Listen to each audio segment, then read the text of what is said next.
Hey everyone, and welcome back to the X Ring. So I've got a chat going on. I'm waiting on Rick to come in here, so he'll give him a few minutes. But I hope everyone is having a great week.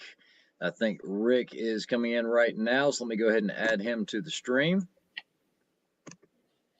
And we Which are one's better, live. that one or this one? Yes, we are. All right, I already have quite a few people in here. We've got Casey Duncan, Papa's Place, Tim Davis, and of course, Bad Billy was the first one in here. Hey, Guys, thanks for Casey, joining us. nice rifle, buddy. Are you talking about Casey? Yeah, that's it. Yeah, Right? it is a nice rifle, man. It was a good day. It was a great day. Big shout out to Shiloh for allowing me to go out to his property today and do some shooting. So, guys, I was able to do some shooting at long range today with the Ruger American Hunter and 6.5 Creedmoor with that little 18-inch barrel. Would you sit still? I'm You're like a trying to little show my kid. logo.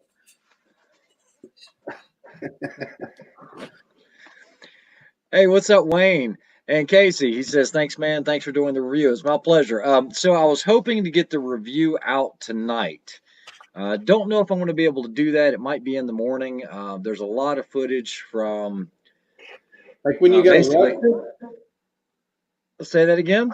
Like when you got arrested, right? Okay, so what Rick is talking about is I'm getting you on blast for getting me last time when I had a shitty shooting day. that's all right. Oh, we're going to talk about other things too. It's going to be awesome. What's up? We got Silver Fox in here and OCD Outdoors. I think Silver Fox was doing a little bit outdoor stuff today as well. He was doing some long distance pin seeking. And what's up, the range? So, a little bit of excitement today. I was able to, through the help of Casey, find a piece of property very close to where I live. And when I say very close, I didn't have to drive to Old Fort with the possibility of going out to 1,000 yards. So, what better way to review that Ruger American? So we go out there, we take the Ranger, we get all set up, we get the target set up, we have backstops, we're good to go, and we begin shooting. We started off at 400 yards because we knew that Ruger American was dialed in for 100. So I simply dialed in the dope, the minutes of angle, and I took the first two shots with the rifle, and they were hits on the steel. And we look off to the left, about 300 yards off to the left. There's this lady walking down the railroad tracks with her hands on her hips, just like this. And she's just sitting there looking at us. And Casey was like, "What's she doing?" I was like, "Dude, I don't know. She got her hands on her hips." Well, guess who paid us a visit? We had a visit from the local law enforcement, and yeah, there were two of them. And they came out. We were nice. I did film it though, so I do have that. So that's going to be on the video. Um, as soon as they walked up, I was like, "We just doing some shooting. You want to shoot?" And they were like, "No." So it was actually pretty cool. We didn't get in any trouble. They deemed it safe. Basically, jumped on my rifle. I was like, "Pick a target," and we let them use the spotting scope to show them that we were shooting in a safe direction and not missing. And so I said, "Pick a target, silhouette or diamond." And I think the one officer says diamond. Boom, center punch it, and he's like, "Yep, looks good here." So we were good. That's awesome. No better way to review the rifle than to have the owner there. Yes, absolutely. And he had an opportunity to shoot my rifle at 700 yards. He took one shot, center punched it. I was very impressed with the 6 millimeter Creedmoor today. I took it down there, and Casey did really well. Casey had never shot beyond 500. He'd only shot 500 once, and that was with me with my rifle. But this rifle was new to him. He loaned it to me as soon as he got it. We did the review, and then today I was meeting up with him, and he was like, "You know what? I might be able to get you in on some land." So big shout out to him and Shiloh both. Big thanks, and we were able to get him all the way out to 4, 5, 6, and 700 yards. Awesome. DW says, "Hey Rick, just watched your scope review, and I asked, wouldn't you want to at least have a 50 power for 6.5 Creedmoor?" This was a hunting rifle. This is actually his rifle that we were just talking about.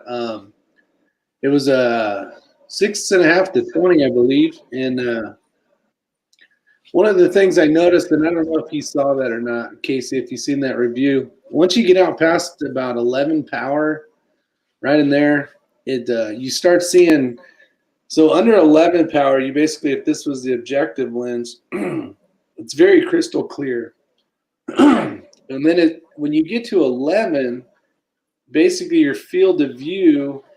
So the part that I closed in, there's a little bit of a hint of like a milkiness to it. You might have saw that today. And as you power into 20, this part's still really clear. And then basically from here to there has you probably saw it, right? Did you notice that? A little bit of a hint of like a. You talking about on the Vortex? Yeah. Like where you're kind of looking through like Yeah, absolutely. I did see it. And, the thing is today we really put it to the test. We did a lot of tracking with it. Going out to 700 yards, we were dialing, I think, 20 minutes of angle at some point.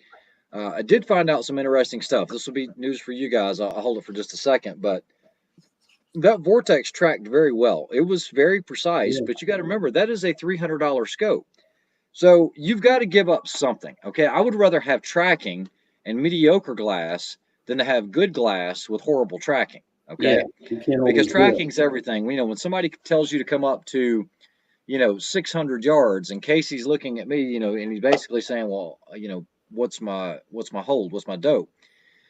And today he didn't do any holding in his reticle or anything like that. I think there were 2 reticle options in there, a BDC, like a dead hold BDC, and then also mill.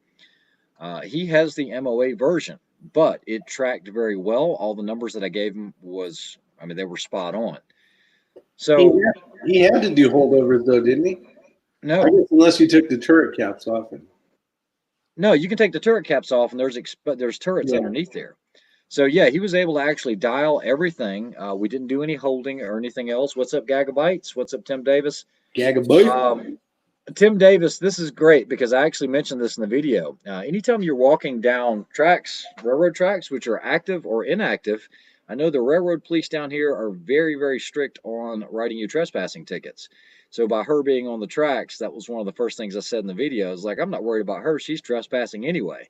But it was a pleasant. Yeah, no, it was a pleasant. It's so funny. I mean, she's walking down the tracks with a white sweatshirt on, hands on her hips. She comes rolling down there in a little silver Prius. And I was like, oh, great. This is going to be good. And sure enough, here comes local law enforcement. And the owner actually used the Ranger to go pick them up because it was so far across the cornfield. And so they loaded up in the Ranger and came. I'm not making fun of them. I would have definitely taken a ride in that thing as well rather than have to walk across that cornfield. But yeah, it was a great day, man. It really was. That's awesome. But yeah, like you said, you're giving up something. So for $300 on that scope, guys, it's a great value. But when you zoom in, you are going to notice that it is going to get a little distorted around the edges. I mean, that's the difference in buying a $300 scope as opposed to a $1,000 or $2,000 or $3,000 scope. And this rifle really proved you don't have to spend big money. You can spend just a little over $1,000, which was unheard of back in the day.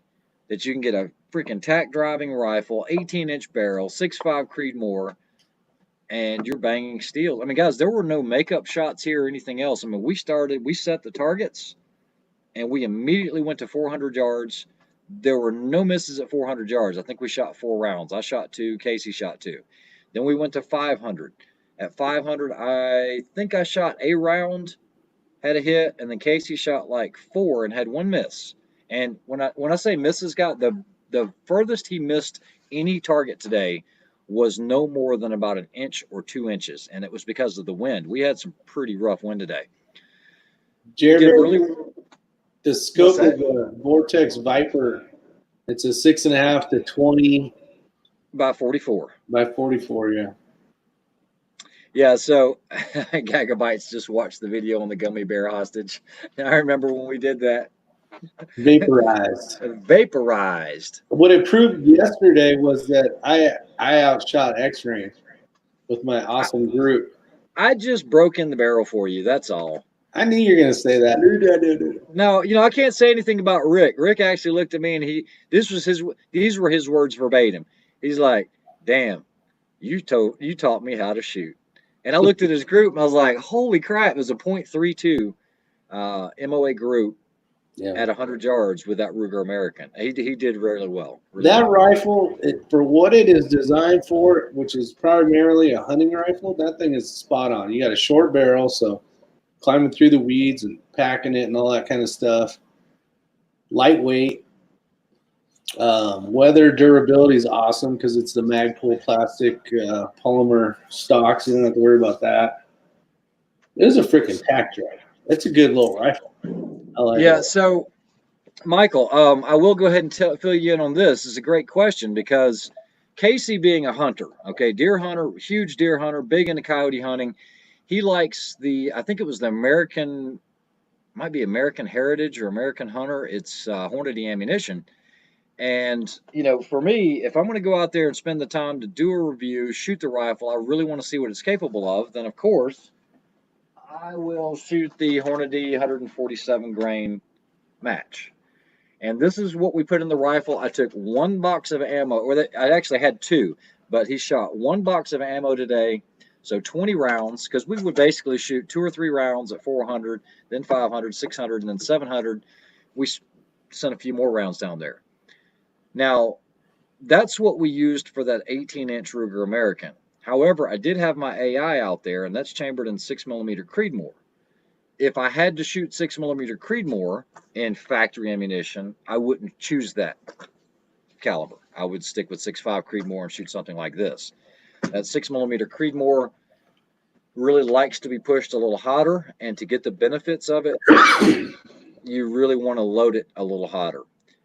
Someone asked about barrel life. You can expect to see somewhere around, depending on how hot you load it and how fast you fire it.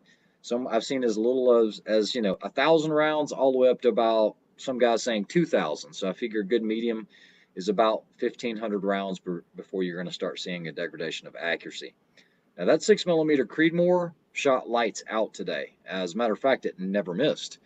And any of the wind was very negligible for it. It would push it a few inches left or a few inches right, but not off target, which actually happened a couple times in the 18-inch barrel Ruger American today. DW had asked about the 50 power thing. The scope that I have on my rifle is a 4.5 to 27, and it works great. As far as objective lens, I don't know. It said power on your question you had put earlier.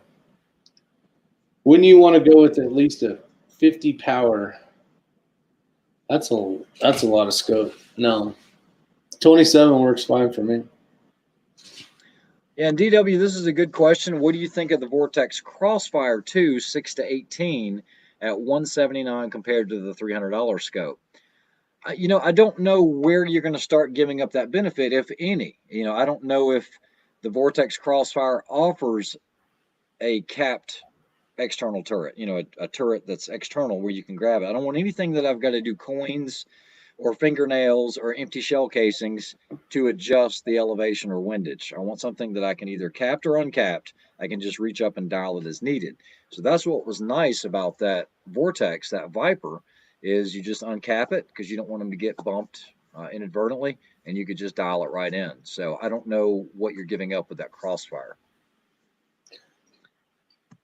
So it actually had exposed turrets that you could turn. It wasn't like you're using a quarter. You just take the caps off. Yep, you unscrew the cap and you actually have turrets there, and you could actually lift them and reset your zero, which makes it nice. Brian Duchesne, he says, how is Ruger able to do it so well for the budget price they do it for? If it were anyone else, the same rifle would be a $1,500 rifle. And I kind of agree, because for sure, if you had to build that, just think about what Magpul charges for the chassis. Even one of my commenters mentioned this. You have to think about the bottom metal. Then you've got to think about your barrel to action. I don't know how they do it, but they did a great job with this one. I was very, very impressed with it. I don't hunt anymore, but if I did, I would probably shoot something like this. So, guys, I had been on the short barrel bandwagon for years. I mean, back in as early as the early 2000s, I had 308s that were barreled in 16-inch length. Now, I know you're giving up a lot of velocity, but you can still do a lot with it. You don't have to have a really, really long barrel because the shorter barrels do give rigidity, okay? Think about a long pipe, how easy it is to bend, and a short pipe's a lot more rigid.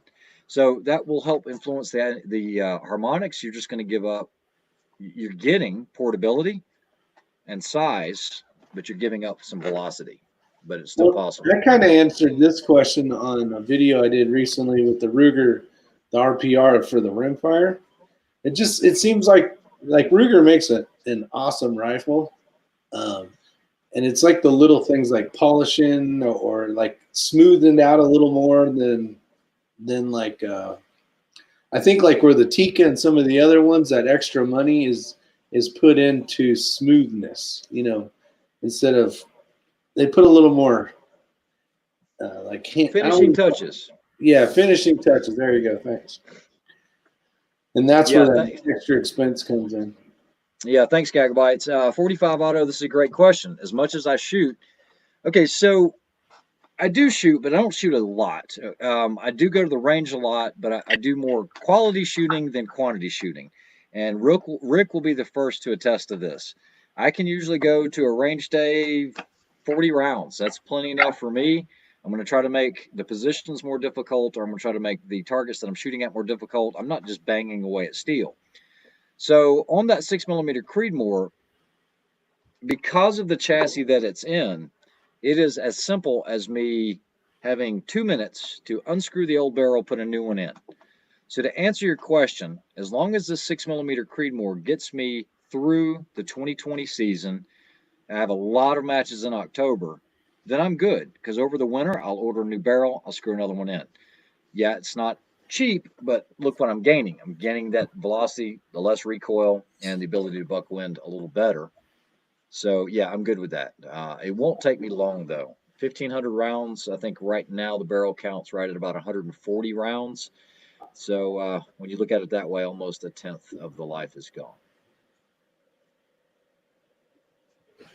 All right, I'm trying to catch up with the questions. Can you load a little hot to keep velocity up? Yeah, absolutely you can.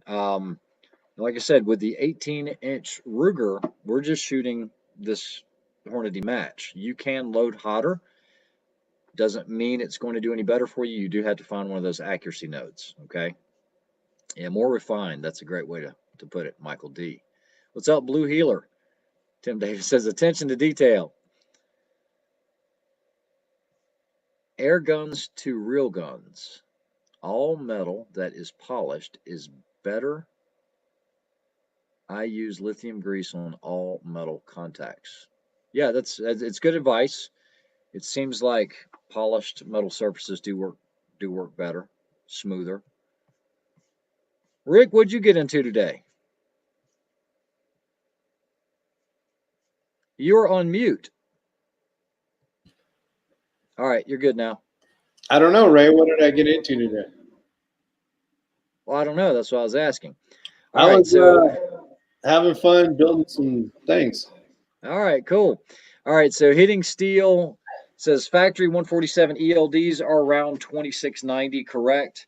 That number is actually a little high. Rick, what did you get out of factory? We got a lot out of the 18-inch barrel or the 24. No, out of your Tika.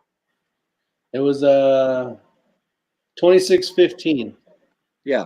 So you're selling 2690 there, hitting steel, California, but it really depends on the barrel, the rifle.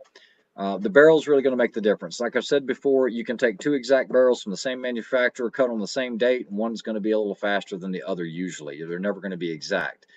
I know that my AI does approach that type of velocity with the factory in the 6.5 barrel, but I know Rick's runs a little slower as well as the PCR. Just like the operator. What is the difference of a factory velocity of a 6mm and a 6.5? The 6mm was a little faster. I don't recall right off the bat because I immediately went to hand loading, because if I had to just stick with factory 6mm Creedmoor, I would not shoot it. AKA the Devil. What do you think of the TC Compass? $270 rifle, and they claim sub-minute MOA, sub-minute of angle. I Either haven't you tried it. commented or someone else asked me about that. I've heard that Thompson Contender Compass being the next one I needed to review or try to compare it. I don't have one. I heard of someone that had one locally, but that'd be one of those I need to try. $270, almost too good to be true, but I'm sure TC Thompson Contender wouldn't put their name on it if it wasn't halfway decent, right? Where's the best place to buy AR 500 plates from? Rick. AR 500 plates from? Uh, usually the gun shows. Didn't you just buy some AR 500 steel? Oh, yeah, shootingtargets7.com. And if you use my link, you guys can get a discount right now. I actually just ordered 11 steel targets. And not only did we order 11 steel targets, we ordered 3-inch targets and 4-inch targets. So only to make my day a little bit worse. Yeah. Okay, so Brian, the targets that I use almost exclusively are from a company called Best Targets, BEST Targets. They're out of Mooresville, North Carolina. I know that one of the owners is a very active competitor in PRS, and I've never had one jump off of a T-post. It's very simple. You take a T-post, which you can get at Home Depot, Lowe's, anywhere like that. You can get them up to 12-foot lengths. You drive them into the ground. You have a hanger that slides over the top of the T. That hanger is bolted together, and all of that is AR 500, okay, even including the hook on the front. The best targets interface with those, and they drop in at 90 degrees and roll down. You can hit those with 300 Win Mag. I've seen guys hit them with 338 Lapua, and they do not jump off of the target. They are very, very durable targets. Yeah. I have had zero issues with them. I'm not sponsored by them in any way, shape, or form, but We use those are those who I a use lot. exclusively. We use those a It's lot. it's fast, it's easy. I threw two stakes, two hangers, two plates in the Ranger today. We went out, set two of them up, and we were good to go. I What's know cool it. too is the target protects that whole mechanism, so it's behind Yeah, it, so it's protected. It's still an AR 500, but yeah. it's, There was a guy that actually. I wish I had one of the hangers with me, but I took it out of the shop here. But there was somebody that took a 300 Win Mag. I think it was about 350 yards and hit the front of the hook, and it bent it. And so I couldn't get the plate off. We were able to put a pipe around that, kind of bend it out just a little bit. But you might want to check on them. They have a ton of different sizes, silhouettes, and everything else. Michael So G let me try to catch up to some of these comments. Hey guys, question: how come someone doesn't make a bolt action barrel out of some fancy metal so they last a lot longer in 6 millimeter? It's a good question, Brian. But what are they going to do? I mean, as far as what they can actually make it out of, machine gun chambers, a lot of those will have stellite. Stellite's very expensive, very hard to machine. I don't know what the cost would be on that, and I also don't know what type of, accuracy you might get out of it. That's something to handle a lot of high heat. And when you say fancy metal, I don't know. I don't, there's only so many different ways, so many different types of barrels you've got out there and processes. It'd be a good idea because if somebody did have something, I'm sure they would have already come up with it and probably be making millions and millions of dollars. Because the 6 or 6.5 GT, some of the nozzle rounds, all those are barrel burners. D Young, I think, just bought a scope. I think he had commented on one of my videos. Yeah, I saw it on his comment. He said he got one, said he got the Vortex. I told him he'd really like it. We went and did long range today. Says, what barrel and length would you go with for a 308 AR-10 build for sniper comps and other precision rifle comps? I go with a 6.5 Creedmoor barrel. No, that might not be an option because as a secondary, sometimes you're limited to shoot 5.56 or 308. Minimum, probably 20 inches on a gas gun. You might want to go 22, but I think 20 would be fine. You might want to go a little faster because you're going to lose a little bit of velocity because it's gassed or it's a gas gun. Hold on. What I know barrel? in the those LMTs that I shot in that one competition, which were gas guns, we went with 24-inch barrels. Dang, I'm trying to catch up. Eric, we're in North Carolina.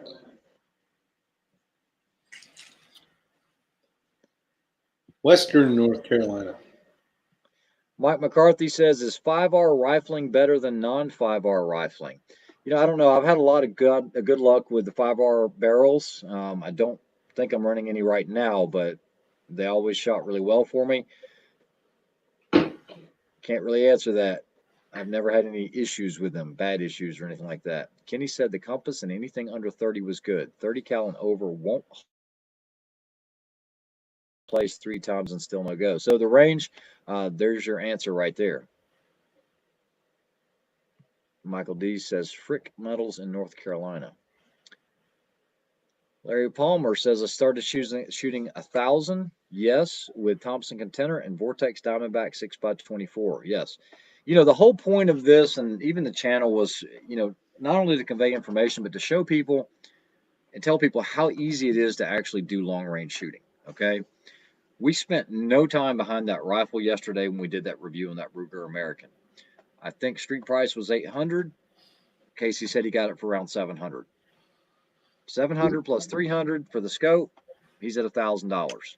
Today, he was hitting targets at 700 yards, and these were third size silhouettes, and we took one 12x12 square. That was it, all the way out to 700, and that was because we were limited by our backstop. There's a lot of guys that are close. You got Luke and C6 Squad 3, C Squad 3, Hickory. Yeah, Gagabyte says 6mm will be faster than 6.5, and it has less mass. 6.5 will have more kinetic force. Is that right? Yeah, pretty much. I mean, that's it. You can just push a little faster. Beats the wind a little better. And less recoil, so quicker follow-up shots. Okay, so this is a good point. Larry said, I think so, the range, just missing the zero stop. So this happened to, and guys, this is pretty important. This happened to Casey today. He didn't lose it per se, but he kind of lost track of exactly where zero was. He was counting it back, so he was pretty sure he was on zero, but I said, see if you can turn it another rotation downwards in elevation, and sure enough. So one of the things that I really tried to stress to Casey was anytime you leave a distance, put your dials back on zero so that when you go back, you'll be dialing it back up. I can't tell you how many competitions I've shot where guys are doing well. They just shot the last stage at 700 yards. They've got their 5 mils in, and then they go to this next stage. There's a lot going on, and their first shot's at 350, and they got their 500-yard dope over it, and they're skying it over the target. And, it doesn't matter what you do, you're going to miss the target at that point pretty much. So, yeah, some of the scopes that are more budget friendly might not have zero stops, and that would be where you can set it so that zero, it stops at zero. You can't go negative. So that way, if you just, let's say it's darker, zip, zip, zip, when it stops, you're at zero, you don't have to worry. You know that's your 100-yard zero. Andrew Lott, what grain ammo would you recommend for a 1 1/8 twist 223 bolt gun, 22-inch gun? I was looking at Defender ammunition. It's funny you should mention this. So Rick and I actually shot yesterday afternoon with a JP rifle that I just procured. It's a full JP setup. The CTR, it has the JP handguard, JP cryogenically treated barrel. It's a 1 1/8 super match twist. And I took a bunch of different ammunition out there. I took Nexus, which is made by Armalite. This is their 77 grain match. Okay, this is not cheap stuff. It does shoot very, very well. I took Remington Premier Match. This is some older stuff, but a lot of guys really touted this as good ammunition. I also took some Barnes Precision Match.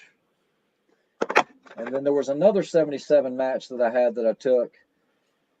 But there was a 69 that kicked the booty. 69 grain Sierra Match King. Hey, Rick, did you keep that target? You have it. Where is it? Is it on the range still? No, it's on top of the ones. Oh, yeah, it's on top of the target.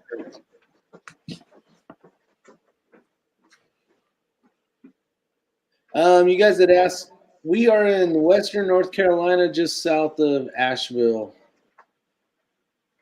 John, you had asked, and I think a couple other people. Pretty close to Cherokee, a couple hour and a half. Now, guys, there is no reason for me to lie to you. You guys know that Defender Ammunition is very, very good to me. They're very good sponsors of the channel. Christy and Haywood have been superb to me. They used to sponsor me when I was shooting, and I shot for Team Defender. But this was originally, I gave them my load, my secret recipe for 69 grain Sierra Match King. So we shot the JP yesterday with a lot of those 77 grain premium ammunition that you saw out there. We even used Black Hills, okay? So there was a group that is horrible at 100 yards, guys. I mean, you know what? Let me make this large so everyone can see it.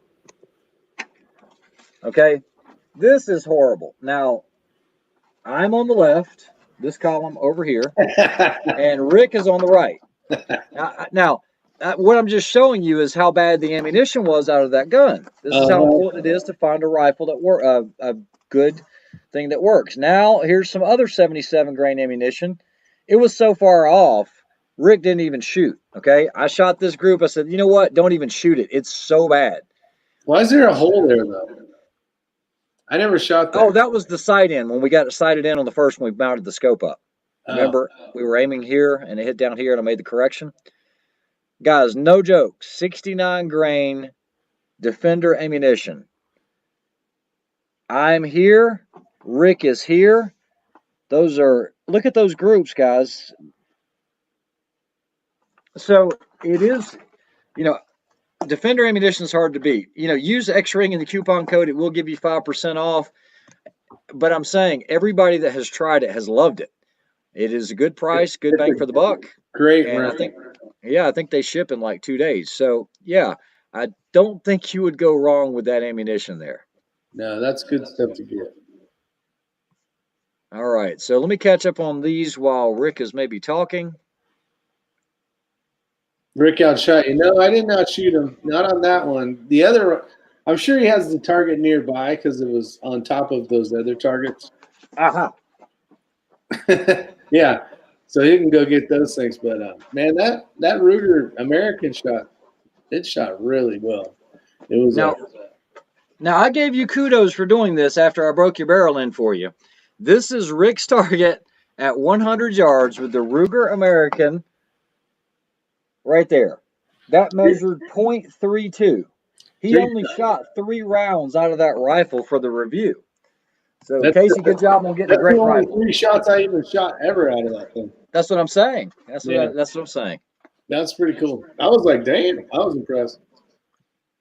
All right, so AKA the Devil says you don't think you've ever made a video of your favorite guns, pistols. Actually, we have. Rick and I are not just long-range shooters. We are 3-gunners. I shoot an Infinity competition pistol as well as an Akai Custom. Rick shoots an Infinity. Unfortunately, we can't grab the pistols and show you, but we've both done reviews on those. Long-range rifle for me is going to be an AI. Actually, International is hard to beat. But yeah, no apologies needed. Just wanted to clear that up. Does Defender sell 6.5 Creedmoor? Yes, they do. I don't know if they sell match ammunition, but they actually sent me some of this. I think this is more hunting ammo, 130 grain Game King. So yeah, they do make 6.5 Creedmoor. Yeah, John, that if they want to know if you can order that ammo with your recipe. That is your recipe. Yeah, they've changed up something so it doesn't smoke as much, but it shoots lights out. It really does. We proved that. Okay, so Gagabyte says if you run out your turrets, you can add shims. Some scopes don't give you that option. Some do. Like the Vortex Razor, the 5 to 25 comes with a shim pack, and so you can do that, but not all are going to give you that ability. How bad do you think my AR-10 14-inch Ballistic Vantage 6.5 Creedmoor loses in general by being such a truck gun? That is one heck of a truck gun.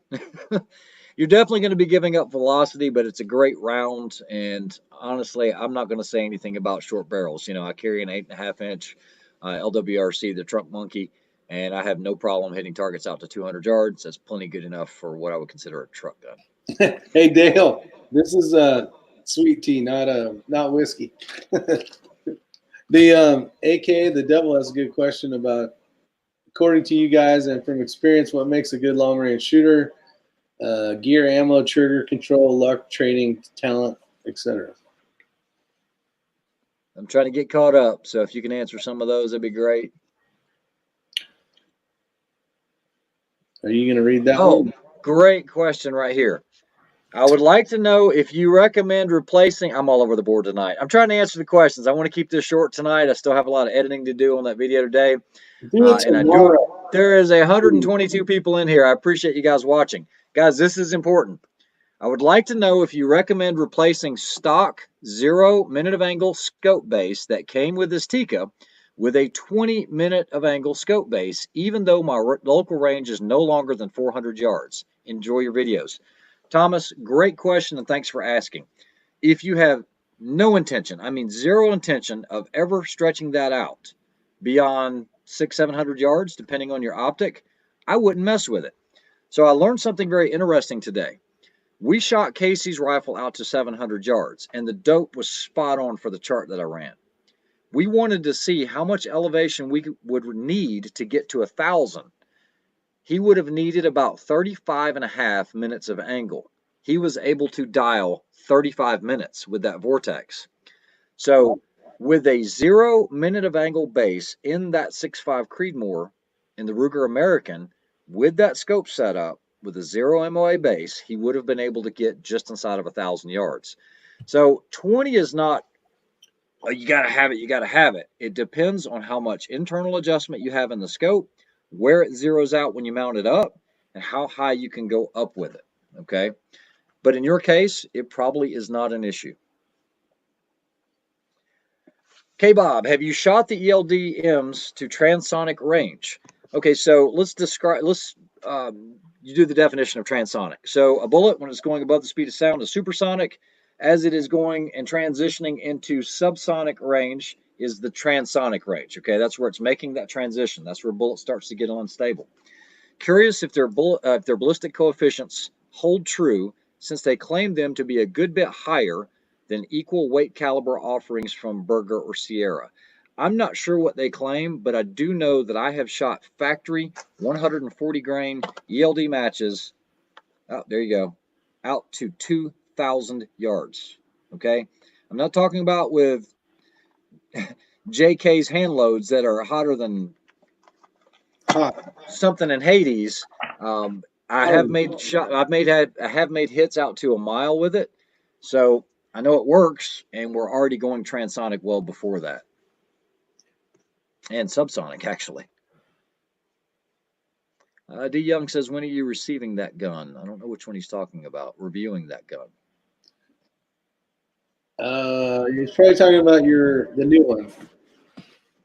Oh, I've got it already. I'm going to review it. We were going to do it today, but we got tied up, and I wanted to do the long range with that Ruger American. I was happy. I wish I would have got to go out there next time. Luke Flogger says, can't believe you get all them long range shots in the mountains. It is hard to get long range shots up in the mountains. Yeah, I see we are laying down the knowledge. No, I am not getting Netflixed. My family is actually out of town at the beach. Yeah. So it's party time. If it's getting Netflixed, it is the internet connection, because all internet is off, and that's it. Where are you at on questions right now? Oh, what's that now? Okay. You missed a couple. I was just wondering where you were at. Man, I'm trying to get caught up. Got a question about AR-15 grip angle or more vertical for bench and prone shooting. I know I switched on my Tikka. The Tikka I actually had one, but I switched on my the AR, that 24-inch Lothar Walther barrel, to more of a vertical grip. Not crazy vertical where you see on some of them, but I prefer that, especially shooting prone. Rick, you have a Vortex PST Gen 2? No, you don't. No, I have a Strike Eagle, and then I Yeah, have two HDs. yeah, that's going to be a different scope for him. Yeah, I don't have that one. Mark Dunaway says, "Do you know the recipe for the 140 grain match ammo?" I do not. Do not. Vortex Peach. No, Rick, aren't you running? You're running 41 grains of H4350 out of the 147, correct? correct. Yes. Yeah. So depending on the powder that you're using, Michael, if you're using the 140, you're going to be somewhere in that 41-ish range with H4350 and 6.5 Creedmoor. That's the stuff there.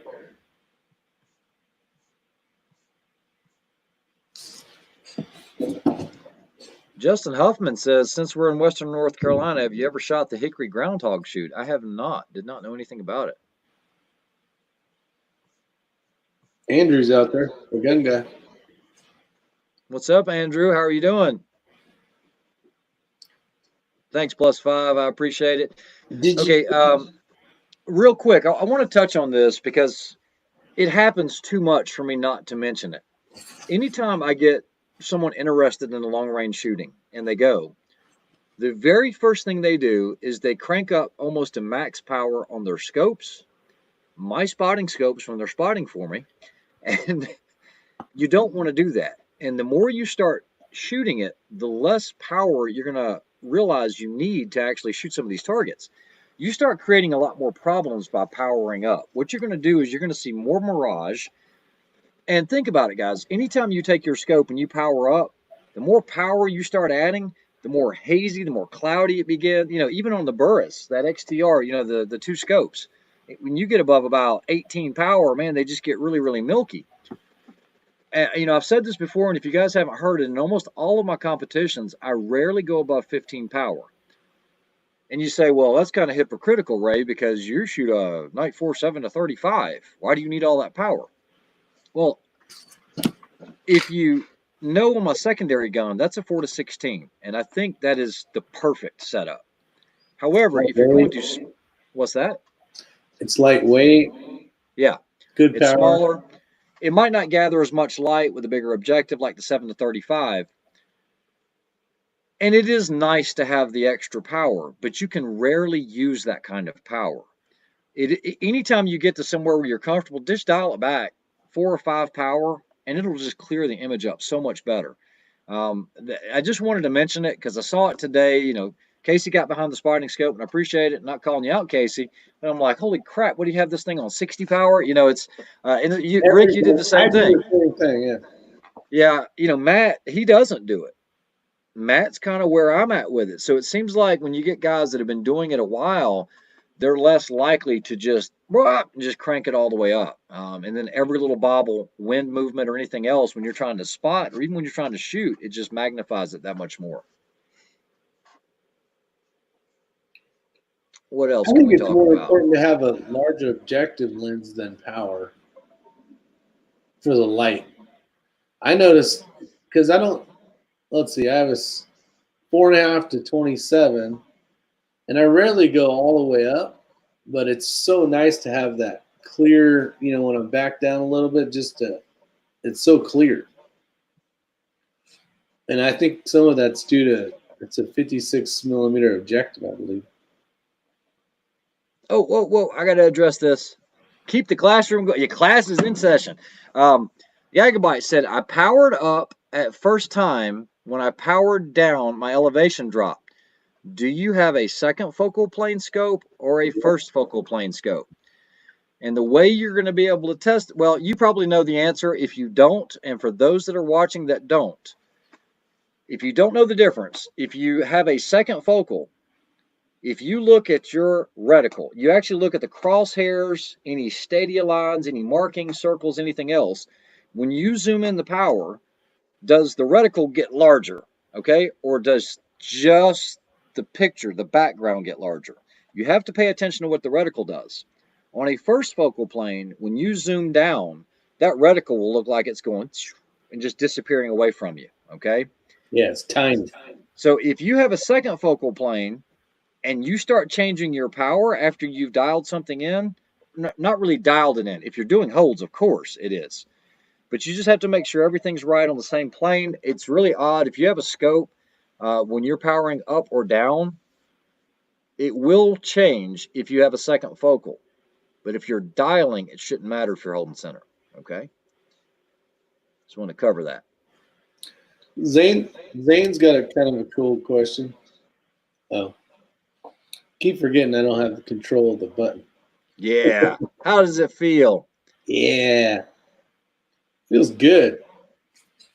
You can just sit here and relax. So Taylor in 6.5 Grendel, what I found so far is you're right. The 100 and 107 grain, those are smoking. You can get those cranking out there. But the problem is, even though you have all that velocity, they do go subsonic faster or shorter distance than something like a 130 or a 123, something like that, the 120s plus.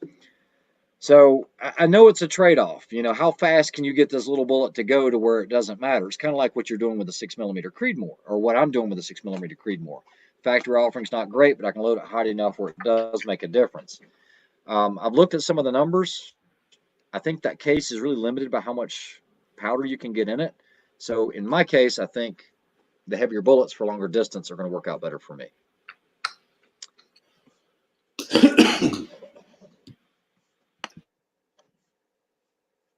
Man, I'm trying to catch up. You guys are so fast. I'm trying to answer all of these. How critical is it Hold to have a bubble level, or is it a gimmick? It's on. pretty Say that again. How important is it to have a bubble level, or is it a gimmick? If you're going to It shoot is far, not a gimmick. It is not a gimmick at all. I don't use a bubble level. I use the LRA, which is a digital level. But you really need some type of leveling device if you are going to try to be very, very consistent, because a lot of times you'll be aiming at targets and not realize how much cant you're putting into that rifle, and that will definitely make a difference. yeah, my Tika, I don't have one as of right now, but I do need to get one. Are Criterion Chrome line good for precision shooting? They said it'll guarantee sub MOA. New York. Criterion makes a good barrel. I do know that. They actually make the barrels for a very, very well-known rifle manufacturer that is held in high regards, but no one knows that they make their barrels. They hand select premium Criterion barrels for this manufacturer. So I got a really good deal on 1,000 rounds of Hornady 140 grain match, new in the box, for $300. My question: I normally shoot 147. How much is it going? It's not going to affect you that much, Levi. You'll be fine. I mean, I just shoot 147s because it's the same thing all the time if I'm shooting a 6.5 Creedmoor, and it gives me ability to shoot way on out there. Plenty of guys are shooting 140 at all these matches with no adverse effects. It's only 7 grains. You will be fine. I would say the 140s are more popular than the 147s. I always hear about 140s more than I do 147s. Jer Bear, we have not tried that powder. Hitting Steel says 10 to 16 is good for almost anything, and I do agree. Okay, he's talking about the power on the scopes. What's up, NYC Drummer? Good night, Silver Fox. You sleep well. Good night, Silver Fox. You You have have a great night. day. Hopefully your golf game was well. Okay, Ryan H says he likes shooting groups at the top end of the power range, and that is true.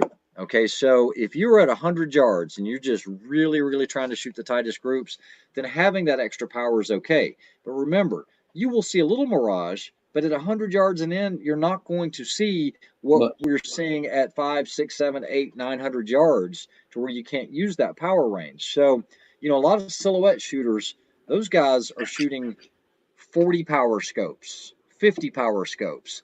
So yeah, I do agree, because you're shooting shorter distance with higher power. It can help, no doubt about it. Yule says, so larger objective, not necessarily. I like 44s, 50s are okay. I don't really go much bigger than that. It's just more light. Okay, Gagabyte says it's a rangefinder on and reticles get bigger. If the reticle's getting bigger, then it is probably a first focal. Oh, this is a great one. Okay, let me grab it. Rick, you see if you can answer a question while I jump. All right. Let's see. There was a question earlier. I'll go back to it. And it had to do with what makes a good shooter. But it was about equipment, something else, and something else. I think it's really time on the gun and getting a good, solid foundation. Loading the bipod, pulling the trigger correctly, and practice, lots of practice. Okay, so what spotting scopes would you recommend? Now, guys, I rarely recommend things that I haven't had a lot of time behind or don't have experience with. I'm not just going to shoot off the hip.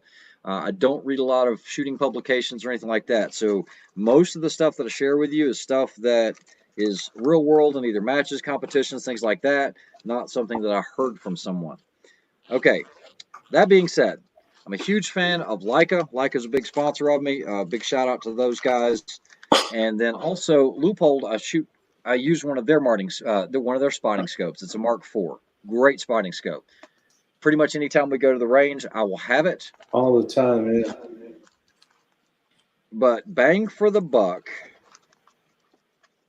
Hold on. Try to get it out of the case so you guys can see it. Rick, if you can show your stuff or whatever. I gotta be careful how I say that. Show your stuff, Rick. This, I have no idea who makes this thing, but I've owned this for probably 20 years.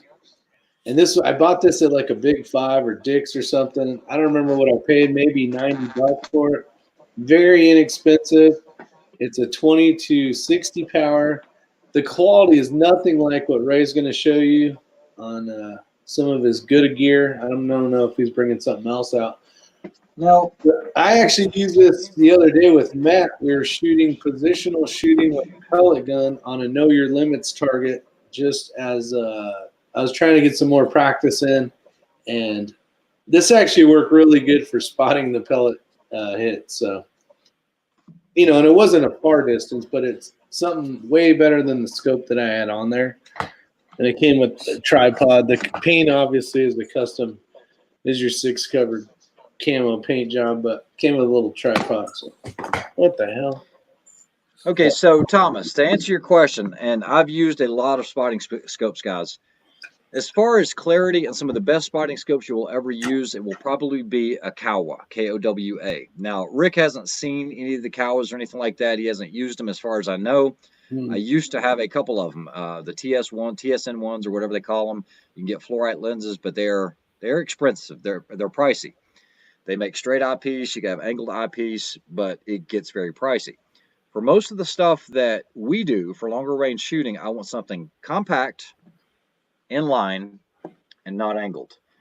This is the Bushnell Legend T Series. Okay, I'm going to go to, I reviewed this about a year ago or so. And you're like, Bushnell? Yes, it's a Bushnell. It is armored. You're going to see it has a pick rail on the top and on the sides. And you say, well, why do you need a pick rail on it?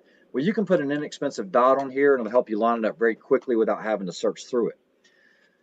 It is a 15 to 45 power, which is a great zoom range. It's not starting at 20, it's starting at 15, but you have a couple different things you can do. Here, you have a focus. This is your power ring. This right here is also a reticle focus. This does have a mil reticle in it. And then this right here is a standoff for if you have eyeglasses or not. It does come with a case like this. These are hard to find because as soon as they pop up, they get sold. They get bought. This has been probably one of the best budget spotting scopes out. I know some guys from Special Forces 3rd Group were using these, and I was like, you guys are using those Bushnells seriously? He's like, dude, you got to try them out. These things have been bomb-proof. It works, okay? Not to call their names, but those are the guys that told me about it, and that's why I got one. I have less than $300 in this. I think the street price is like $600, but you can sometimes find them on sale for around $400. All right. Luke, I am running the Vortex HD 4.5 to 27 on the Tika. with the EVR2C reticle. Sorry, guys, I'm reading. Yeah, Talking Rock says I use Cowell myself. I'm trying to get caught up, guys. Give me just a second. Oh, that's right. I scrolled way up.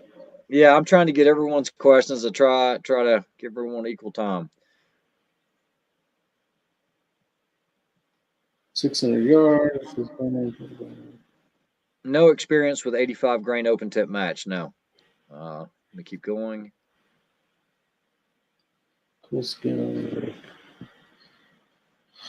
Appreciate that. Yeah, one of my camo tries. No, it's not grass camo. It's more of a.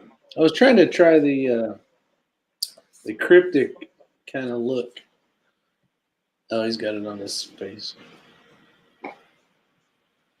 Yes, loading the bipod is pushing forward and loading the legs. Okay, make sure that you have it mounted in such a way that it doesn't fold rearwards on you as you're pushing forwards. Let's see. 60 power would be okay for a spotting scope, will it? As max power. I rarely use 60 power on any spotting scope. Your thoughts on Todd Honnett's low twist rate for long range accuracy? When I took his basic course, he let me shoot his 308 with a 1.8 rifle. He said it makes a difference in accuracy. Okay, so, you know, I have no problem. 1 in twist and a 308. I've used that before. It's not a problem. I know that 1 in 8 in the 6.5 Creedmoor that we shot, the Ruger American, it has the 1 in 8 as well. You know, a lot of times you'll see like 1 in 10s or 1 in 11.5s. Don't think there's any issue with that. He said it makes a difference in accuracy at ranges over 1,000 meters. I haven't confirmed that. I couldn't tell you. If he says it, he does know what he's doing. He definitely knows how to make a reticle, so I have no reason not to believe him. Okay, great question, aka the devil. I don't have the luxury of having ranges near me for shooting over 400 yards, 600 yards. If going out on public land where it is allowed to shoot, how do you do it safely? So I would assume you're talking about like out west where they have BLM, you know, the Bureau of Land Management. You have to look and make sure that you can shoot in that area. There are some places that you can go. I know even outside of Vegas. I mean, I'm not a resident of that. We were looking around for a place. We found a place, and it was a war zone there. I mean, it was just broken glass, just shells everywhere. We ended up finding another place. I would just say you want to scout out first. Always use something like Google Maps or Google Earth or something. Try to see what the proximity is of houses and everything else. Drive beyond the impact area. Make sure you have a good safe backstop because you're going to be responsible for each and every one of those rounds, of course. And everyone knows that, but it goes without saying, right? Hold on. Trying to catch up with questions, guys. Rick's out of the picture, so I'll go back to single screen again. I was waiting to see if you'd ever figure that out. No, I'm trying to, like I said, I'm really, I like to. You're really trying to answer these questions. You just keep going, buddy. I'm over here. I'm good.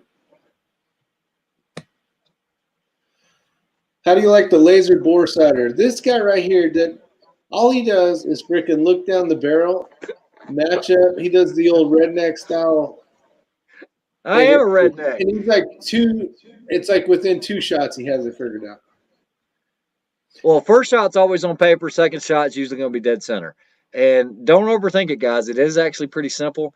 I heard the Ruger American rail is a pick weaver hybrid, and some rings have trouble fitting on them. We didn't have any experience. We didn't have an experience with that because, like I said, that wasn't my rifle. That was the Vortex. I don't even know what kind of rings they were. They were modeled after Leupold Mark IV rings, but I don't think they were. I don't think they had a mark on them. Yeah, I don't think so either. What's up, Northwest Gun Reviewers? So I don't know. I don't know if there was any issues with that. AKA the devil. What's your thoughts on the Tremble 3 reticle? Too much going on or loving it? I've been running the Tremble 3 for 2.5, almost 3 years now.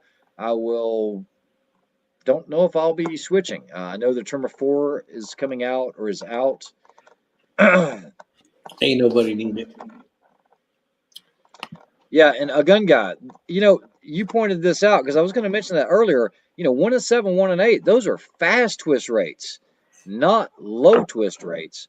So what a 1:8 is how many inches of barrel does it take for a bullet to make one complete revolution? I'll show Okay, you what colon is. colon, not your gut. Okay, so if it's 12 inches long, it's not really spinning that fast to make that one rotation. If it's a 1 and 3, it does a full rotation in 3 inches. Okay, so when you threw that question out there, I'm like, that's a fast twist rate, not low. So yeah, thanks for pointing that Andrew. I didn't want to call him out on it, but I mean it's like, yeah, I mean I shoot 1 and 7s in my 5.56s. I actually don't shoot any 1 and 9 twist because most of my bullets that I shoot in 5.56 or most of my barrels are going to be shooting 69 grainers or the heavier bullets. So most of my stuff is all 1 and 7 or 1 and 8. I don't have anything 1 and 9 or 1 and 10. Yeah, like a 6.5 is 1 and 8. Thomas Cotton Ed. Tactical T Series. This is Legend T Series spotting scope 5 to 45 with the kit bag, advanced red dot for $4.99 on sale now. I don't know if it's the same scope, but this is a great spotting scope. It really is. I think we used that one time, right when you got it a couple years ago. Yeah. I've actually used it quite a bit, but once I got the loophole back, I was like, well, it's a great spotter, but if I have the choice, I'll take the loophole. King Rock, no experience with gain twist barrels other than in pistols.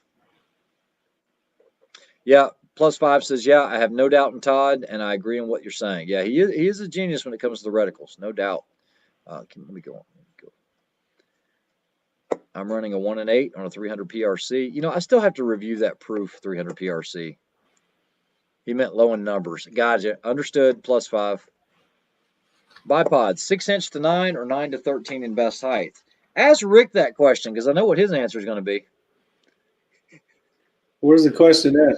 There it is for you. Oh. I tell you what, it depends on where you shoot a lot. There's a place that we go a lot. It's VOD, and you're shooting uphill, and a taller bipod works pretty dang great. But it's almost better to get the short one and then add the extensions if you need them. That way you don't have to. Either one's good, honestly. Okay, so James S., would you recommend the AX? He's talking about the Accuracy International AX versus the MC. I guess some people call the MC the multi-caliber. Dealer charging me $200 more for the multi-caliber. The has an AX in 308. MC is 338 Lapua. Don't have much access to ELR ranges, so I wanted your opinion. Should I pay extra? Okay. This is the question. This is the kicker right here for you. That's a great question, James. Actually, I did a review. I haven't put it out yet, and I don't know if I will. But I just this weekend we were shooting the AT AI in 308.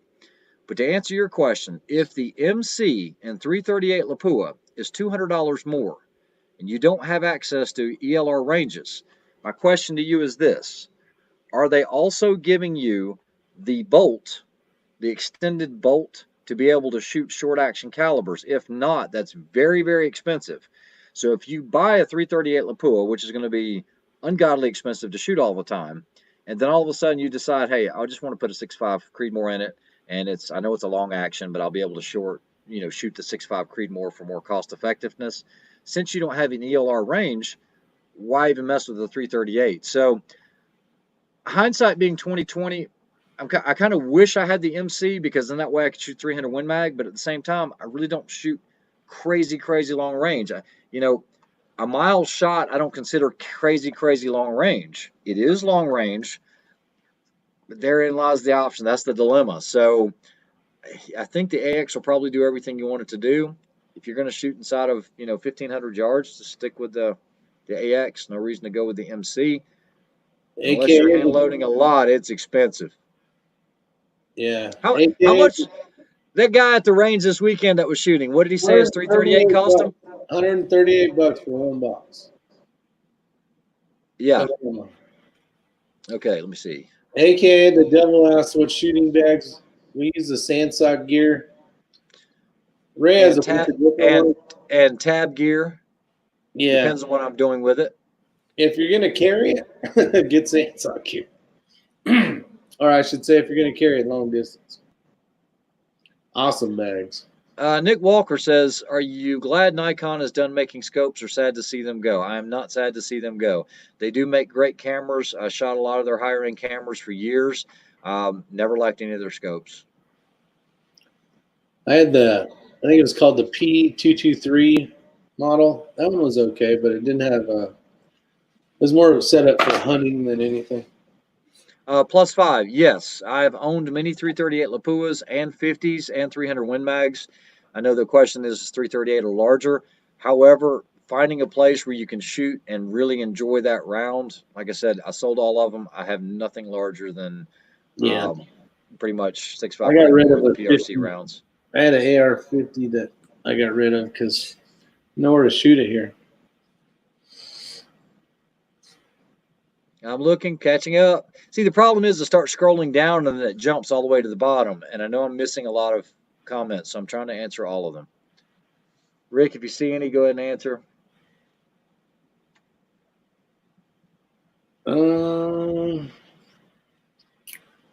Andrew Lott says, "Do you know if the American Predator 223 will shoot 5.56?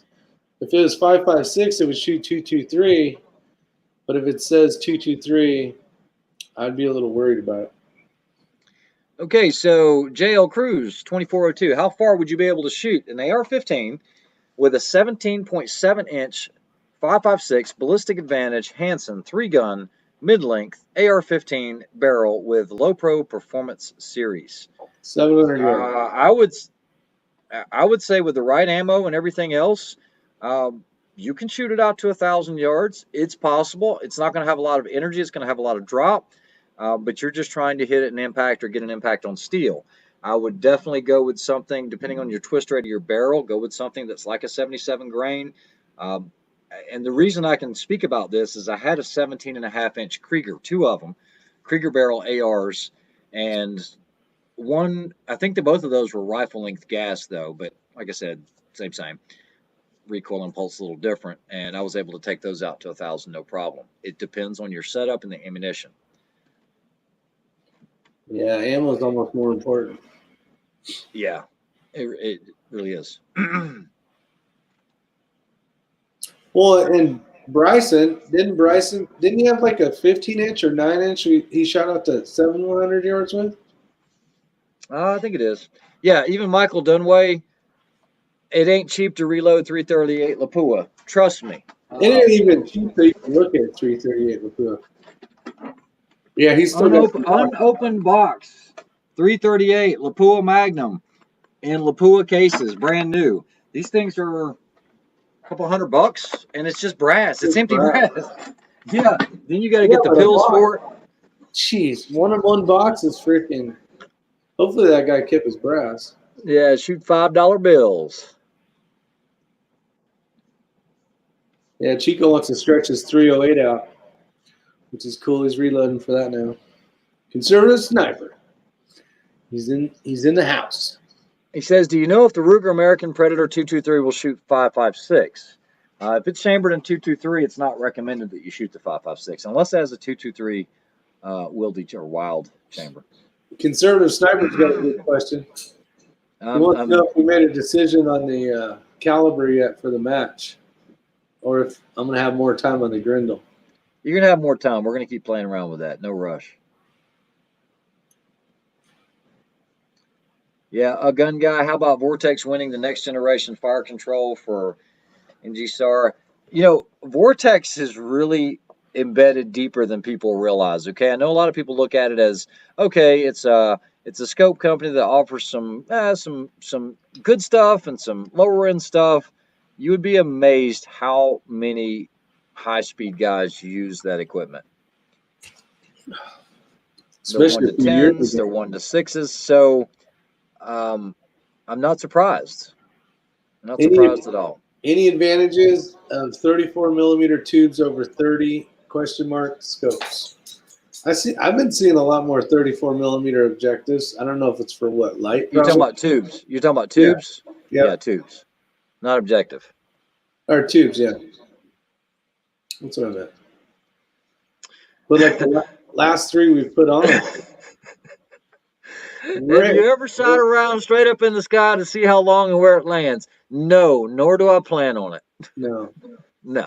That's dangerous, DW. Not even interested. Wait, we have done arrows though. Yeah, we have.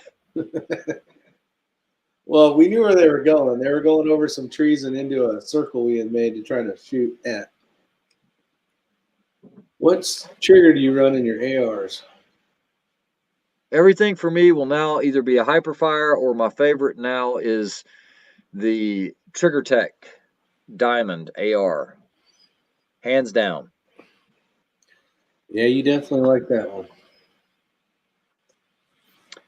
Zane Makita, I have 200 rounds through a gun with Boyd stock. It will shoot 2-inch group first 5 shots, but then 6/10-inch groups the rest of the day I'm out shooting. 140 grain ELD ammo. What is my issue? You might want to look into that stock to see if you want to glass bed or bed it, pillar bed it, something. It sounds like something's not quite seated or tight, and then all of a sudden, once you get that recoil going and everything kind of gets set, then it's kind of settling in. I might look there first. Or the chassis tension as well. It's almost like it slides to where it locks in, and then Yeah, that's what I'm saying. We'll see you, Gagabytes. Thanks for joining. Take care. Lawn darts, anyone? James Cal says, do I get a 5.56 or a 223 welding? Depends on the barrel manufacturer. I would go with either one.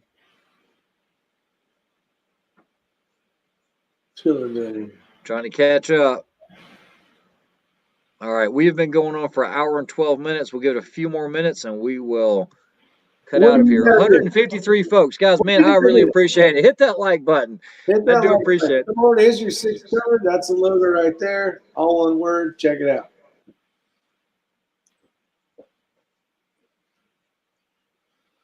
Eric says, once these companies get in bed with the military, it seems like innovation goes away and it becomes about keeping those government contracts. I can't agree with that. I cannot agree with that. Vortex just did an offering. You know, there's some really cool stuff coming out, and there's so much in the way of innovation now. Yeah, it's important to keep those contracts, but there's also that desire, and they work with companies. I don't know if you guys know this, but they'll actually embed engineers with companies to help develop other products and also give money towards that. So I wouldn't agree with that, unfortunately, Eric.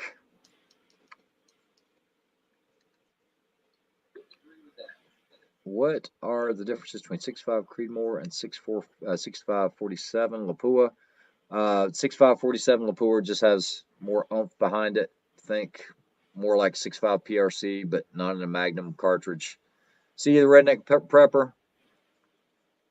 Yeah, government contracts are interesting and very, very complicated. I promise you that.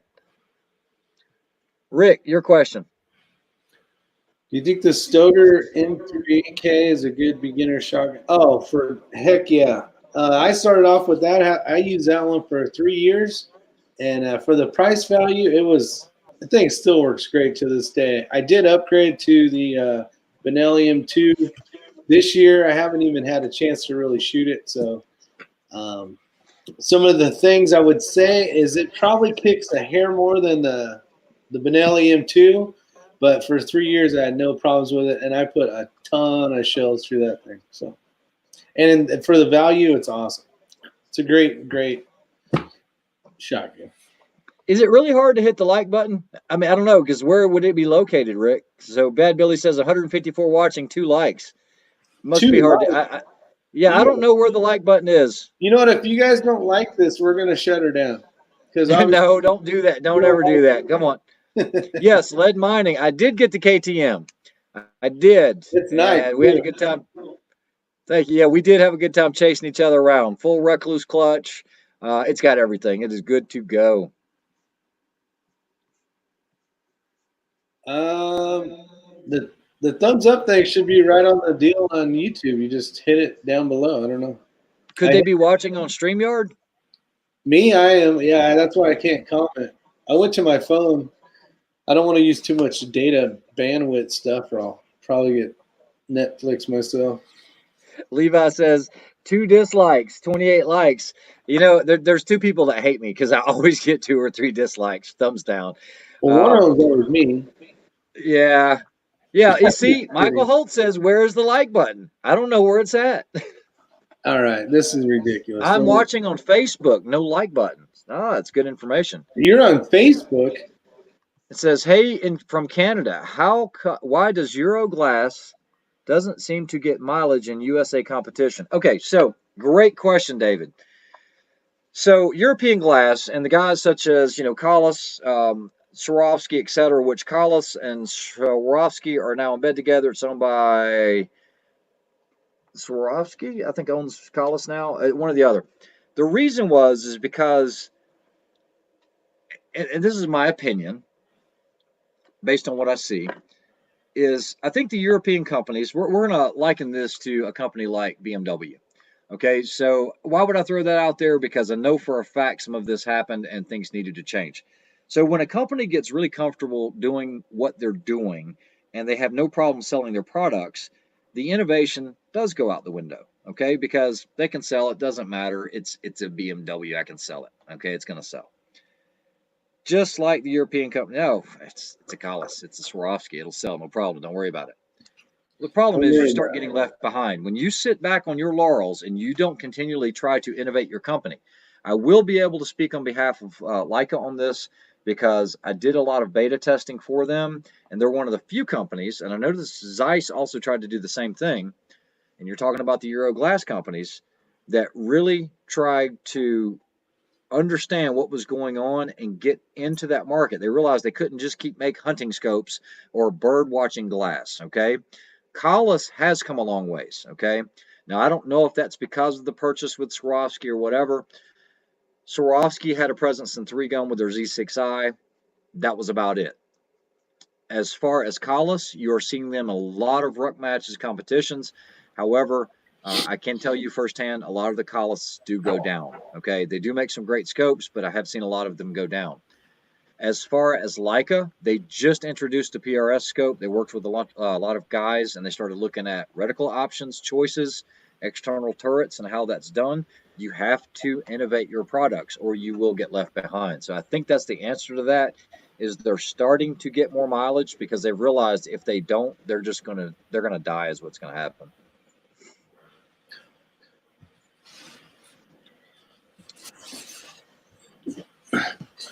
What scope brands should you stay away from?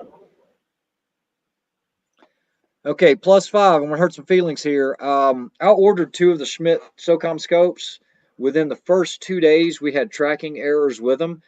You know, I was a huge fan of Schmidt and Bender. I ran them on my work guns back in the past. I never had any problems. I mean, I had a M8541, a genuinely marked M8541 Schmidt scope. Ended up selling that. It was probably one of the worst mistakes ever because I think there was only like 10 of those out in public hands. I love them. I don't like the newer offerings. There's been a lot of issues that I've heard of and I've personally experienced. Literally 2 scopes, almost $11,000 for those 2 scopes, and they both went down. They both had to be sent back, and we're talking taking a 100-yard shot, being zeroed, dialing out to 300 yards, which is essentially 9/10 or 1 mil. We're not even talking about a full revolution. We're just talking about, 10 clicks. Go back to 100, 5 inches off. And so those went straight back. I liked PM2s at one time. I can't say I do anymore. They lost a lot of favor in, like the PRS matches. It used to be a really top level scope, and now you don't see them up there anymore. But that kind of goes with what he was saying, what the other gentleman said about military contracts. You win a military contract, and it's push, push, push. Got to get them out the door. Got to meet deadlines, otherwise we get penalized. Who knows? I don't know if quality control went out the window or not. Guys, we are at an hour and 19 minutes. I really try my best to answer all of your questions if I know the answer to them, and a lot of them they just get skipped. So we're going to go ahead and close it down here in the next couple minutes. Rick, anything you want to say before we go? I want to say it was a good chat. So appreciate all you guys showing up. I know there's a lot of people watching still. Other than I'm not going to that, shut it down yet. I'm just saying, let's get those questions in. Go get ahead. away. Other than that, get over to the channel and check it out. Is your six covered? I always appreciate you guys showing up. Yeah. Okay. So +5, yes. The older 5 to 25s, the 3 to 8, I think it was the 3 to 18 or 3 to 12, no, 3 to 18. Man, those were solid scopes. They really were. But some of the newer offerings are not doing so well. Conservative Sniper Hunter. If you had a chance to design a reticle for a scope company for shooting out 1,200 to 1,500 yards, what type would it be? It would definitely incorporate 2/10 holdovers. I wouldn't have huge gaps. I wouldn't make it as busy as the Trimmer 3. The Trimmer 3 has a lot of different options. I would have some ranging options on there for 12-inch targets, for fast acquisition, for 12, for like 22-inch. You know, I'm going to go ahead and say it. Look at some of the reticle offerings that Dimitri does with Primary Arms. The guy's a genius. I've had a chance to shoot with him. I'm friends with him. We do text each other, call each other. The guy does all of the scopes, the ACSS reticles for Trijicon, Primary Arms, and he has a slew of scope reticles that are just out of this world, and he thinks about all of this stuff. Great guy. I think he's one of the largest patent holders of reticles. And yeah, my preference, those would Definitely be the holds big a ones. lot. Yeah. Anything else? Yeah. Why don't you just for a little comical hair? Why don't you tell everyone out there how your first pumpkin seed was? You know, it was actually good. I learned so. Okay, someone asked me in all of this time that I've known Rick, has he taught me anything about guns? Guns? No, unfortunately. I think Rick knows that, and I mean that humbly. How you gonna teach the master about guns? Come on.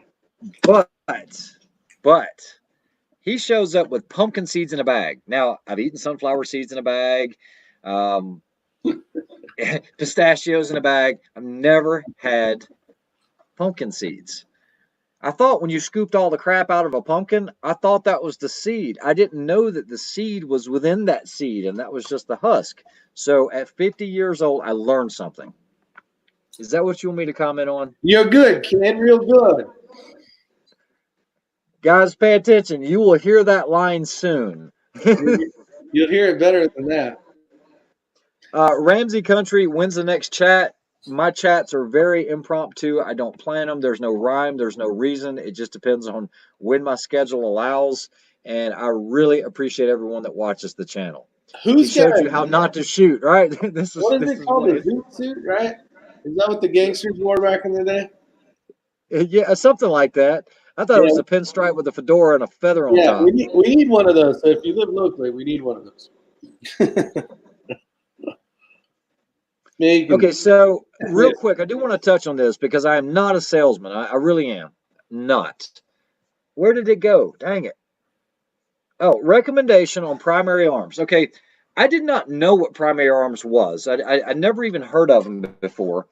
And I was introduced to them through John Mullally.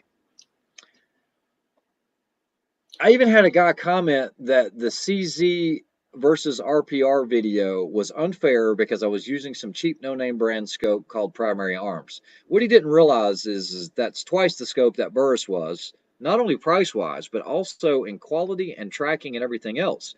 That Primary Arms Platinum is a legit scope. I did have a chance to try the GLX when it was called the Gold line before they had to change the name because of the gold thing. And but that the one he's also talking the about silver line. What's that? The one he's talking about is the silver, I think. Yeah, the SLX 3 to 18.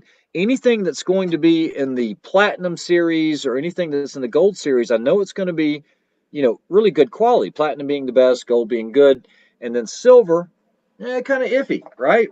Well, I say that, but we put it on Sam's PRC or Sam's PCR.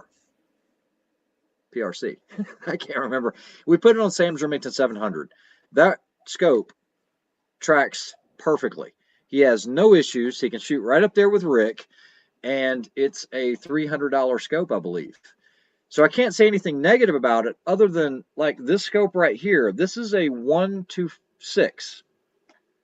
The only negative I have about this is this eyepiece. When you unscrew it and you move on it or wiggle it up and down, your reticle actually moves up and down independently of the actual tube itself. I don't play that game, okay, because that means there's going to be some errors if this moves. So I think the fix to this is rolling it all the way in.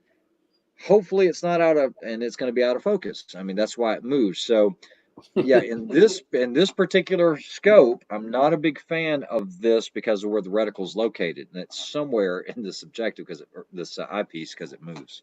What did they end up calling the old gold ones? What are they now? The gold series. The GLX.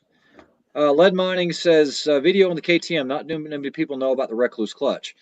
I don't know how many motorcyclists there are in here, guys. I've been racing Recluse clutches back when I was racing heavily. Recluse clutch is basically a clutch mechanism on a motorcycle that enables you to ride it without using the clutch. Okay, and it's not because you can't figure it out. It's because you don't get forearm pump, especially when you're doing these long enduros or hare scrambles. You're not having to constantly work it. You're not going to be able to stall it out if it's adjusted right. This is not a new concept. Think of it as almost like an automatic transmission, but it's not. What it is you have clutch plates in there, and basically as you rev them up, it engages the friction plates. I will tell you I had an opportunity to spend some time on an Africa Twin with the dual clutch. If you guys haven't ridden one of those, it's one of the oddest feelings ever, okay? It is a dual clutch transmission in a motorcycle.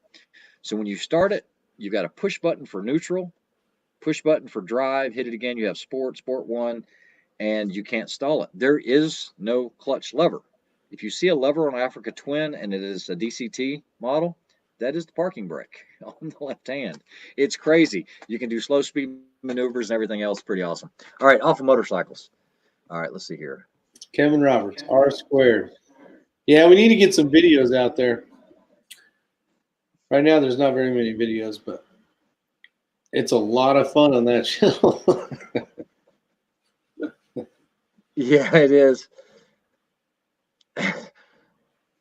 Let's see. It needs lock ring. Yeah, it does. That would fix it. If you had some way to put a lock ring on here, like Loophole, they'll do that. A lot of even Night Force has a lock ring on it. But like I said, it's a gun guy talks about Swift scopes. I've heard of them for years, never used one.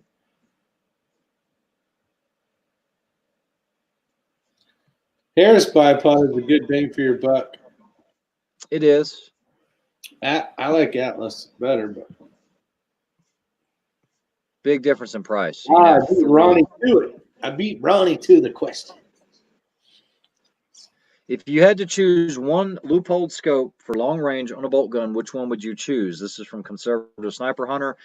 Look, I have had a chance to shoot the Mark V. It is a great scope. It really is.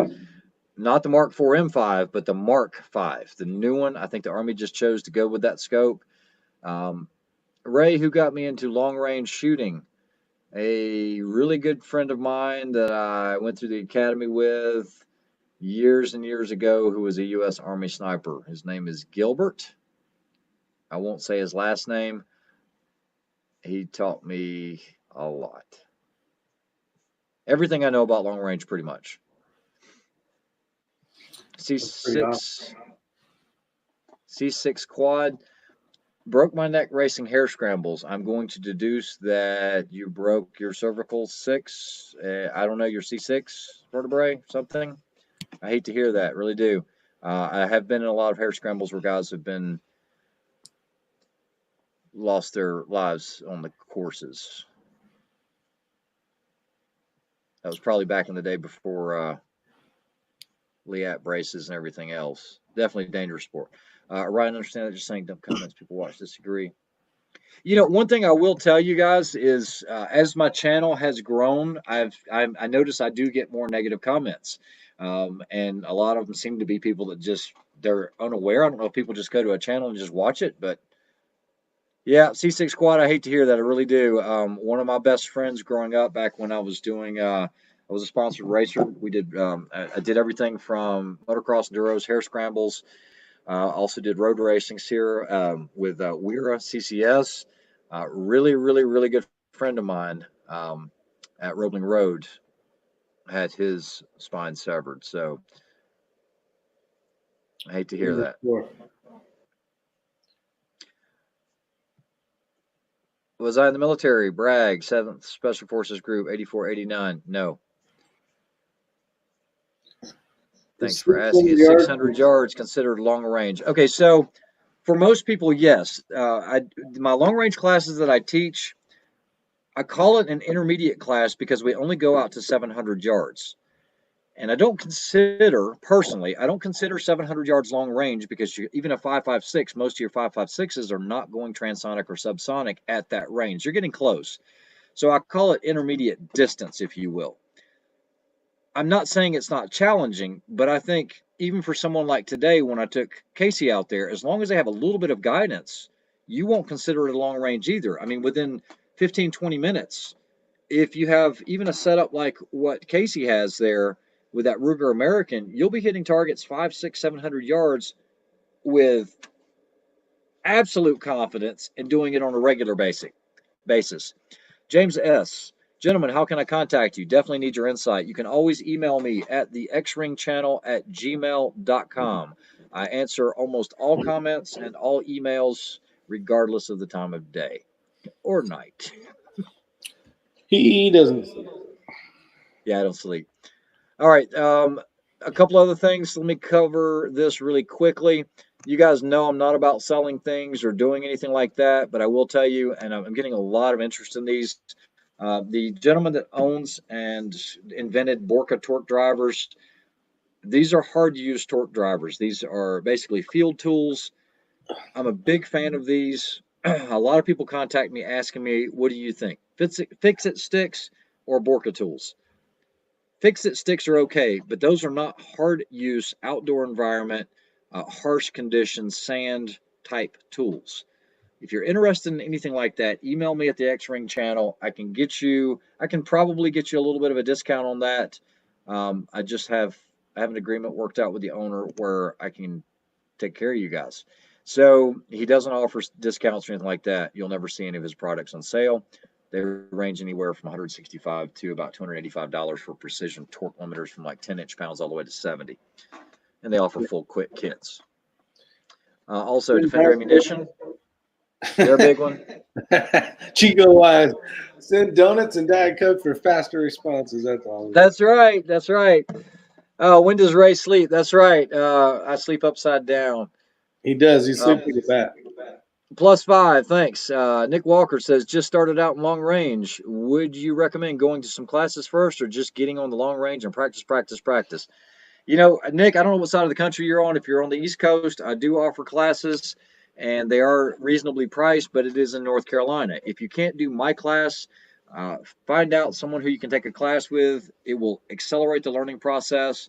If you can't do that, go out on the range. Ask questions. Ask me questions. I'll answer. I'll share all information that I know. Oh, this would be a good time. Ray, this would be a good time if you guys are interested in shooting competition style stuff. We did a video, and Ray talked. It's a pretty decent length video, but he talks about positions. We run some courses, and it's pretty good. It is on my channel, but it's called Training. And man, what a great day. And now we were training with 22 long rifles, so it was a cheap, inexpensive day. Check it out. Okay, so James S. IMI 77 grain. This is the Razor Core 5.56 versus Black Hills 5.56. No question about it. Hands down, that is your winner. I have won a lot of competitions using Black Hills. I have tried to like this. I've tried to like other 77 grainers. Out of the box, it is hard to beat this. It is very expensive, but I have made consecutive hits. Now, this is 55. This is 5.56 ammo, 77 grain tip Match Kings. I've made consecutive hits at 1,300 yards with a 20-inch barrel. So San Miguel wants to know where you would stay. No, that's too far. You don't want to do that. And Ramsey Country, this is awesome. Go to a match. People are willing to help other people. It really is. It is a good shooting family. Every once in a while you'll run into some standoffish people. But for the most part, everyone will help you out. I do not have any class schedules because this thing that's going around with this virus, they've shut down the community center where I have to teach the classroom portion, and I'm not going to make adjustments to try to do it outside or something like that. The classroom needs to be done in a classroom. Who needs sleep when there's guns to talk about? Man, Casey's still on here. I can't believe that. Yep. John, I did get your email, John, about the T-shirts, guys. So I've never sold T-shirts. Let me cover this really quick. 126 likes. How many people we got? So, what's up, Eagle Eye? John said you need to sell T-shirts, and you guys see this hat right here. Okay, I had a bunch of these made up. Okay, and I did not sacrifice anything on these. I mean, look at the stitching on that, right? Your screen sucks. Your image is horrible. And then I even did the American flag on the back. You know, that's an extra $1.50. I said, I don't care. It's the freaking American flag. Put it on there. I have never sold one of these, nor have I attempted to. And I got like bunches of them. The problem is, when I got the bill, the cost of the hats would be like $40 just for me to get my money back. So I did give a couple away, but John, I don't know how the T-shirts would work. I didn't get into this for money or anything like that. So yeah, if you meet me in the wild, maybe I'll give you one, but not ready to start selling merchandise or anything yet. No reflection, Kevin. And I hate garlic. I was wondering what that meant. Benny. Yeah, if I run into you somewhere, I usually have some in the truck, and I'll usually give one out. Look, the problem is by the time you pay shipping and what I've got in them, it would be like a $40 hat. And I don't feel I would never pay $40 for a hat, or it'd be tough for me to justify. That's the only thing. I only had like 20 of them made. I think I've got like 12 left. I'll hit up your email and buy one. I'll work something out with you guys if you're interested in one. But anyway, guys, they often let you try their weapons and optics. I love letting people shoot the 338 Lapua. Yeah, people really are. Rick's got a hat. He did. No, he wants the camouflage one. He's been waiting for one, and I still don't have one. But where does the time go? It's an hour and 40 minutes. Ray over there, Rick and bouncing sharp, Dracula powered for sure. That's true. That's true. So. LOL. No, I'm not. Look, guys, I don't push wares on people. I really don't. Rick knows that about me. But I've had a lot of people ask me about it. You know, if you're interested, just email me. We'll get something worked out.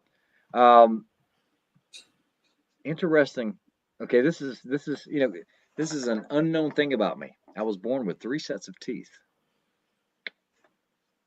3 full sets. So you lost 2 sets, like as a kid, like a kid would do, or you? No, I actually had my baby teeth, and then I had my permanent teeth, and then I had another set of teeth that were pushing my permanent teeth out, and they were indeed a full entire set of fangs. Shit, I'm gonna have to call you Sharky from now on. You don't believe that? Ask my dad. I had to have a medical procedure and surgery done to have everything removed. I put that on friggin' the world YouTube. You believe that? Yeah, you know what's even more interesting? One of my daughters actually inherited that little trait from me, and she started having teeth come out on the inside of the top of her roof of her mouth, and they had to remove them. Ouch. Yep. Tim Davis, is there an after chat? No, there is not. I actually kind of worked today, so. He did. He worked. All right, guys. I do appreciate everybody. Man, there's still 145 people on. I appreciate it. I have got to go. Thank you for watching. Thank you for supporting the channel. Sally. So what? I got to start a live chat, and then you're going to jump on that one, or what? You start a live chat. Ain't nobody coming over. All right. So, okay. Hold on. Eric. I'll pay All for right, it. Otter. I didn't recognize you before, but thank you for being on the channel, guys. I am going to get out of here. Oh, Have a just good leave it night. alone. I'll entertain these guys. No, I'm kidding. Don't do that. All right, we'll holler at you guys later. Have a great week. Talk to you soon. If you have any questions, email me. Take care. Have a good night. Get over to Is Your Six Covered. See you on the next one. Yeah, that too. Bye. Come subscribe. Be a subscriber. See what you're missing, my friends.